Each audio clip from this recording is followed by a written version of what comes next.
السلام علیکم and welcome to ذرا ہٹ کے. میں ہوں ذرا کھوڑو اور میرے ساتھ ہیں مبشر زیدی اور وسعت اللہ خان.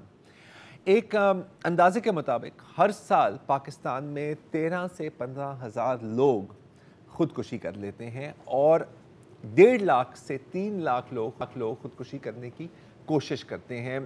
میں اندازاً کہہ رہا ہوں کیونکہ کوئی ایکچول ڈیٹا اعداد و شمار اس پر اویلیبل نہیں ہے، اور شاید ایک وجہ اس کی یہ ہے کیونکہ پاکستان میں خودکشی کرنے کی کوشش کرنا ایک جرم ہے. سیکشن 325 ہے پاکستان پینل کوڈ کا، جس میں یہ لکھا ہوا ہے اور سزا آپ کو اس کی ملتی ہے کہ اگر آپ نے خودکشی کی اور آپ بچ گئے تو آپ کو 1 سال تک جیل میں رکھا جا سکتا ہے اور جرمانے بھی آپ کو دینے پڑتے ہیں. پھر ظاہر ہے کہ ایک سٹگما بھی اس کے ساتھ ایسوسیٹڈ ہے. اکثر کبھی کبھی آپ کو دفنانے کی میں مشکلات کا سامنا کرنا پڑتا ہے. چنانچہ لوگ ان چیز کو چھپاتے ہیں، رپورٹ نہیں کرتے، اور اکثر ہم دیکھتے ہیں کہ خودکشی کے کیسز کو بھی ایکسیڈنٹل ڈیتھ یا اس طرح کے کیسز میں درج کیا جاتا ہے. وہ بہت ہی کم ہیں. اچھا، آفیشیل فگرز کلیکٹ بھی نہیں ہوتی. یہ ایک اور مسئلہ. اگر آفیشیل فگرز ہوتی تو بالکل، لیکن جو بھی سامنے آتا ہے وہ بہت کم ہوتا ہے. لیکن اگر ہم اخبار اور ٹی وی کی رپورٹس دیکھیں تو ہم دیکھیں گے کہ کچھ پاکستان کے ایسے علاقے ہیں جہاں پر آپ کہہ سکتے ہیں کہ خودکشی کا ایک ایپیڈیمک سا آیا ہوا ہے. ایک ایسا علاقہ ہے چترال، جس میں ہم دیکھ رہے ہیں کہ زیادہ تر خواتین خودکشی کر رہی ہیں، اور یوزلی وہ چترال نہر میں دریا میں کود جاتے ہیں. ایک اندازہ یہ ہے کہ ہر مہینے 3 خواتین چترال میں خودکشی کر رہے ہیں، اور پچھلے مہینوں میں، سال میں یہ ریٹ بڑھتا جا رہا ہے. تھر پارکر میں بھی کچھ ایسا ہے. تھر کی جو اسٹڈی ہوئی ہے اس میں یہ آیا ہے کہ تھر پارکر اور سندھ کے دوسرے بھی جو اضلاع ہیں جن میں میرپور خاص اور بدین خاص طور پہ، یہ 3 جگہوں میں سب سے زیادہ خودکشیاں ہوئی ہیں جو پچھلے 5 سال کا ہے، اور یہ پولیس کا آفیشیل ڈیٹا ہے. اور پولیس نے خود بھی کہا ہے کہ یہ جو ہے just tip of the ice برگ ہے. اور تھر میں ہم نے ایک آدھ شو بھی کیا تھا اس کے اوپر کہ وہاں مائکرو فائنانس کا ہے، وہ بہت مسئلہ ہے. غربت ہے. کوئی ایک کبھی کوئی وجہ نہیں ہوتی. ظاہر ہے کہ بہت چیزیں ہوتی ہیں، وہ جڑ جاتی ہیں تاکہ آپ، اور پھر آپ کو ایک اس قسم کا فیصلہ کرتے ہیں کہ اس سے شاید بہتر ہو کہ میں زندہ ہی نہ رہوں. ٹپ آف دی آئس برگ ہے، لیکن دھیرے دھیرے آئس برگ بھی نظر آنے لگ گیا ہے. یہ پرسوں کی بات ہے. میں سے کہانی آپ سے شیئر کر لوں اس سے پہلے کہ ہم آگے بڑھیں. سوشل میڈیا پر ایک شخص پوسٹ کرتا ہے، بہت لمبی تھریڈ ٹویٹر پر، کہ میں خودکشی کرنے والا ہوں اور زندگی میں نہیں رہا. اور بہت لوگوں نے پھر ریچ آؤٹ کرنے کی کوشش کی، اور ان کے کانٹیکٹس کو دیکھ کر پتہ لگا کہ ایک 15 سال کا بچہ تھا. ظاہر نام لینے کی کوئی ضرورت نہیں ہے. اور پھر لوگ اس کے باقاعدہ اس کے دوستوں اور بھائیوں تک پہنچ گئے اور اس کو روک لیا. لیکن یہ ایک کیس ہے، اور اس طرح کے کم ہی سکسیس سٹوریز، اگر آپ اس کو کہہ سکیں، ملتی ہیں. زیادہ تر یہ ڈیتھ میں ہی رزلٹ کرتا ہے. کیا کیا جا سکتا ہے؟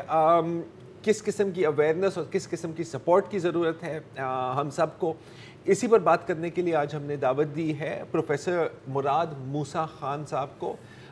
پروفیسر ایمیریٹس آف سائیکائٹری ہیں ایٹ آغا خان یونیورسٹی، اور انٹرنیشنل ایسوسی ایشن فار سوئسائڈ پریونشن کے سابق صدر بھی ہیں. انفیکٹ پہلے ایشین تھے جو اس کے صدر بنے، اور بہت دہائیوں سے یہ ریسرچ کر رہے ہیں سوئسائڈ پر. Thank you very much for joining اس ڈاکٹر موسیٰ. ہماری کافی دفعہ بات ہوئی ہے اس موضوع پر، on air and off air. جب سے آپ اس پر اسٹڈی کر رہے ہیں، آپ نے کیا دیکھا ہے؟ کیا ٹرینڈز پاکستان میں، جب اگر ہم سوئسائڈ کی بات کریں تو آپ کے سامنے اب کیا ٹرینڈز آپ کو نظر آتی ہیں؟ تھینک یو زراف فار انوائٹنگ می. دیکھیے، اس میں 2-3 چیزیں ہیں جو بہت واضح ہیں. ایک تو یہ کہ پہلے یہ سمجھا جاتا ہے کہ پاکستان کیونکہ ایک اسلامی ملک ہے، بہت مذہبی ہے، خودکشی اسلام میں حرام ہے، تو یہاں پہ اس کے جو واقعات ہیں بہت کم ہیں. یہ چیز تو پہلی تھی جو بالکل ڈسپروو ہو چکی ہے کئی سالوں سے، کہ یہاں پہ بھی باقی ملکوں کی طرح خودکشی اور خودکشی کے اٹیمپٹس بہت ہوتے ہیں. ایک تو یہ چیز تھی. دوسری یہ چیز ہے کہ ہمارے کسی قسم کی آفیشیل اسٹیٹسٹکس نہیں ہیں، کوئی اس کو جمع نہیں کرتا ہے. کسی پروونس میں, کسی ڈسٹرکٹ, کسی شہر میں, حالانکہ ہر بڑا سول اسپتال اور چھوٹے نجی اسپتال ہیں, ہر میں کیسز آف جس کو سیلف ہارم یا اٹیمپٹڈ سوسائڈ کہتے ہیں وہ جاتے ہیں. اور ہر روز جناح اسپتال کا جو نیشنل پوائزن سینٹر ہے فار ایگزامپل, یا جناح اسپتال کی جو ایکسیڈنٹ اینڈ ایمرجنسی وارڈ ہے, اس میں ہر روز 5 سے 6 cases on an average self poisoning کے صرف آتے ہیں, مطلب زہریلی دوائی پی کے آنا. اور اس کے علاوہ اپنے کو کاٹنا چھری سے یا چھلانگ لگانا, یہ ساری چیزیں اگر کریے تو نمبر بہت بڑھ جاتے ہیں. اور یہ پورے ملک کا ہی یہی حال ہے. ظاہر ریٹس ویری کرتے ہیں, کہیں پہ زیادہ ہے کہیں کم ہے. دوسری یہ چیز ہے. تیسری چیز یہ ہے کہ جو پیٹرن ہے آف سوسائڈ سارے باقی جو دنیا کے ملک ہیں, ممالک ہیں, ان کے طرح بھی یہاں پہ مرد زیادہ کرتے ہیں, عورتیں کم کرتی ہیں.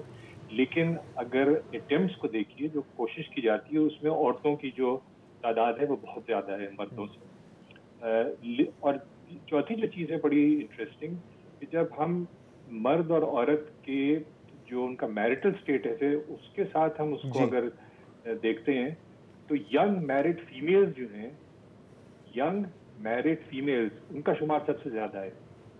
نمبر 2 پہ سنگل فیمیلز ہیں, نمبر 3 پہ سنگل میلز ہیں, اور نمبر 4 پہ میرڈ میلز ہیں.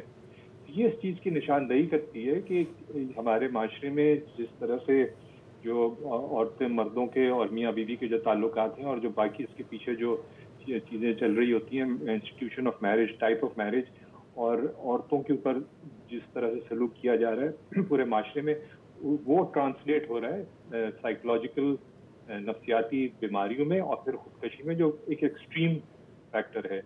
چوتھی چیز. اور پانچویں چیز میں جلدی سے آپ کو بتا دوں, سب سے جو نمبر 1 جو میتھڈ ہے سوسائڈ کا, وہ اپنے کو پھانسی دینا ہے, پھندا دینا ہے. پورے دنیا میں بھی یہی ہے اور پاکستان میں بھی یہی ہے. لیکن نمبر 2 اور نمبر 3 جو ہے بڑے اہم ہیں. نمبر 2 ہے زہریلی دوائی لینا, جس کو انسیکٹیسائڈ یا پیسٹیسائڈ کہتے ہیں انگریزی میں. اور نمبر 3 جو ہے وہ ہے اپنے کو شوٹ کرنا اسلحے سے. یہ جو نمبر 2 اور نمبر 3 ہے, یہ ہینگنگ جو ہے بڑا مشکل ہے اس کو کنٹرول کرنا. نمبر 2 اور number 3 can be controlled by good legislation, by prevention methods. اگر ہم کریں تو صرف جو ایک WHO کہتا ہے کہ موسٹ پاپولر مینز کو کنٹرول کریں, پاکستان میں کافی اس چیز کو کنٹرول کیا جا سکتا ہے. ٹھیک. اچھا ڈاکٹر صاحب, اب اگر ہم آئیں کہ جو معاشرے کے ایٹیٹیوڈز ہوتے ہیں, اور ہم نے شاید یہ اپنے دوستوں میں بھی ایک دیکھا ہوگا, سرٹنلی فیملیز میں کہیں نہ کہیں کوئی نہ کوئی, کسی نہ کسی کا کوئی رشتہ دار ہوگا یا جاننے والا ہوگا جس نے خودکشی کی ہوگی یا خودکشی کرنے کی کوشش کی ہوگی, جو پھر ہم ان کو روکنے کی کوشش کرتے ہیں. اس میں بھی کچھ مسئلے مسائل ہوتے ہیں کہ دیکھیں تمہارے پاس سب کچھ ہے, کیا ضرورت پڑی تمہیں ایسے کچھ کام کرنے کی. میں آپ سے یہ جاننا چاہ رہا ہوں کہ اگر کوئی جانتے ہیں, مطلب کیا وہ وارننگ سائنز ہیں جن پر ہم فوکس کر سکتے ہیں کہ یار یہ جو بندہ ہے یہ شاید اپنی جان لینے کی طرف جا رہا ہے. اگر کوئی 2-3 اس طرح کے وارننگ سائنز اگر آپ ہمیں بتا سکیں. یہ بڑا اچھا سوال ہے آپ کا ذرار, اور اس کے ساتھ جو چیز منسلک ہے وہ میں اس کو تھوڑا سا ڈسکرائب کرنا چاہتا ہوں. کہ دیکھیے جو ایکسپرٹس ہیں وہ تو بڑی بڑی پالیسیز بناتے ہیں اور سوسائڈ پروویژن اسٹریٹجیز بناتے ہیں, ہر چیز کرتے ہیں. لیکن میں جہاں تک, اور آپ سے جو پہلے بات بھی ہو رہی تھی کہ شہر کراچی, لاہور وغیرہ میں تو لوگ ایکسیس کر سکتے ہیں مینٹل سروسز, سائیکائٹرسٹ اور سائیکالوجسٹ کو. جو کہیں دیہات میں ہے یا دور دراز علاقے میں, چترال میں ہے, گلگت میں ہے, وہ کیا کریں گے؟ یہ یاد رکھنا بڑا ضروری ہے کہ نمبر 1 جو سوسائڈ پریونشن اسٹریٹجی ہے, کچھ بھی کہیں ایکسپرٹس, دیٹ از کنیکٹڈنیس, وابستگی, ایک کنیکٹ کرنا ہے ایک انسان کو دوسرے کے ساتھ. اور نمبر 1 لائن آف ڈیفینس جو ہے, فرسٹ لائن آف ڈیفینس, مطلب ہوتا ہے نا لائن آف ڈیفینس بہت ساری ہوتی ہیں. Number 1 first line of defence against suicide is family, close friends and work colleagues. یہ یاد رکھنا بڑا ضروری ہے, کیونکہ یہی لوگ ہیں جو آپ کو اچھی طرح جانتے ہیں. ڈیلی اگر آپ ملتے ہیں تو وسعت اللہ صاحب سے مبشر تھے,